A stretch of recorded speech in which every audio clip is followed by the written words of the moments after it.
It's one of the most controversial questions of the ages. Who is Jesus? Is he a good man? Is he a prophet? Or is he, as Christians believe, actually divine? Well, meet Mike Licona. He's founder of Risen Jesus, a Christian organization in Virginia Beach, Virginia, and co-author of The Case for the Resurrection of Jesus. And here's Shabir Ali. He's founder of the Islamic Information Center in Toronto, Canada, and author of the book, Is Jesus God? The Bible Says No. Now, Shabir, as a Muslim, how is it that you view Jesus? Who is he? You don't consider him to be divine. I consider him to be the prophet and Messiah of God, born of the Virgin Mary. He performed many miraculous deeds. God raised him miraculously, and we expect his supernatural return. But he is not the Son of God. He is not divine in any way. No.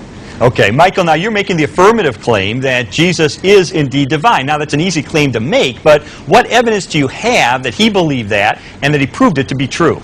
Well, Lee, scholars have established that within just a few years of Jesus' crucifixion, the early Christians were regarding him as divine, despite the fact that he had been crucified. Now, what on earth would have led them to this type of a belief that was so strong that they were willing to die for it?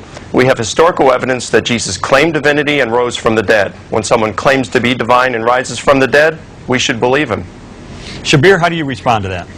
Well, I feel that Mike is putting words into the lips of Jesus, saying that Jesus must have claimed that because the disciples believed it. To address the first point, there is nothing recorded in the Gospel showing that Jesus clearly affirmed his own divinity. And second, there is evidence in the Acts of the Apostles and elsewhere in the New Testament that the original followers of Jesus did not actually take him to be God.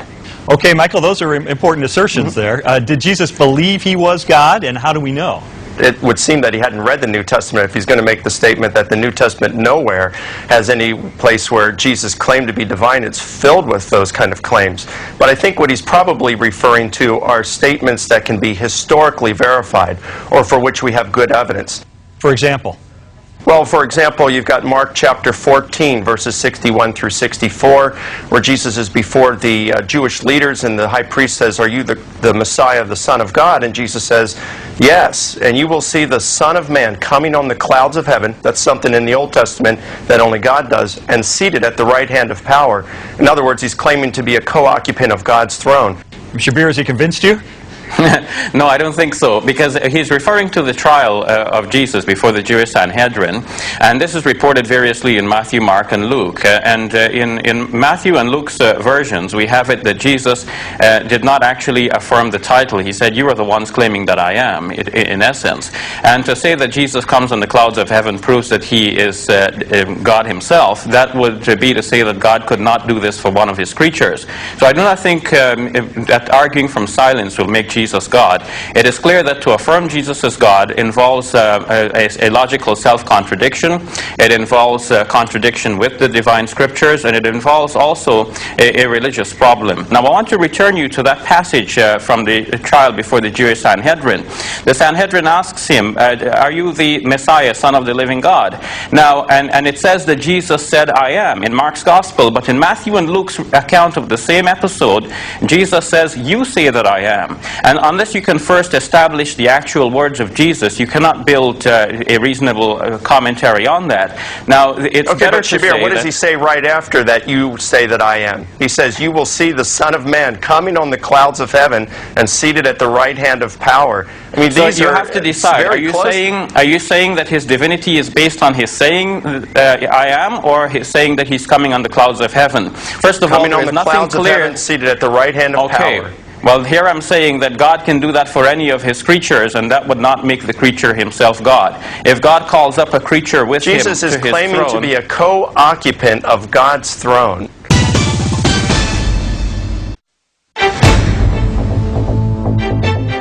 I believe Jesus is God. No, I don't believe Jesus is God. I believe there's a separate... I believe Jesus is the Son of God. I absolutely believe that Jesus is God. I don't think Jesus ever claimed to be God. I think probably he was sort of like a pop star.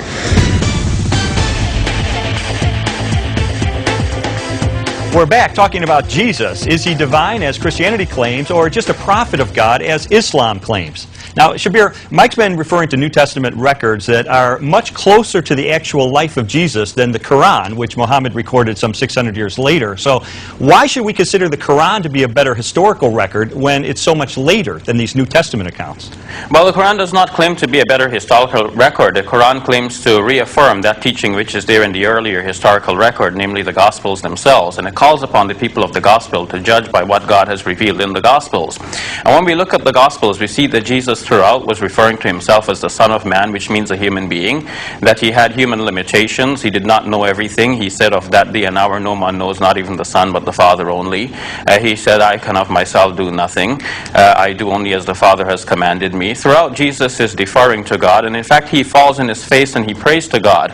All of these are human attributes which the Quran affirms as clear evidence that Jesus was a prophet, he was a human servant and messenger of God. Okay, Michael, those are some very good points that the Quran talks about, refers to in the Gospels.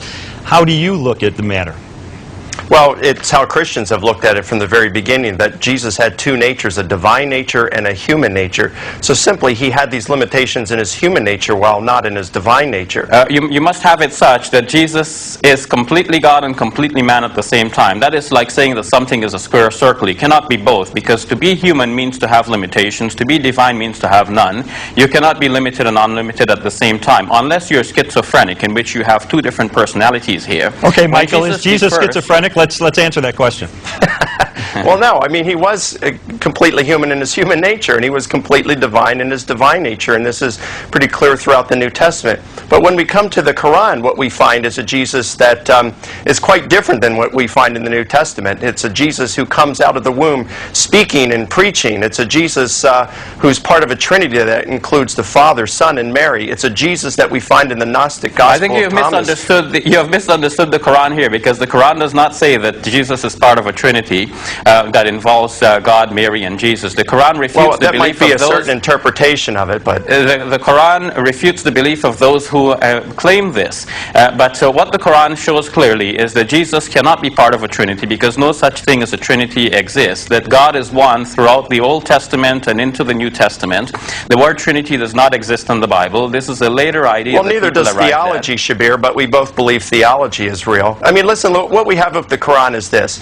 We've got a book that's written 600 years after Jesus, fifth-hand source at best.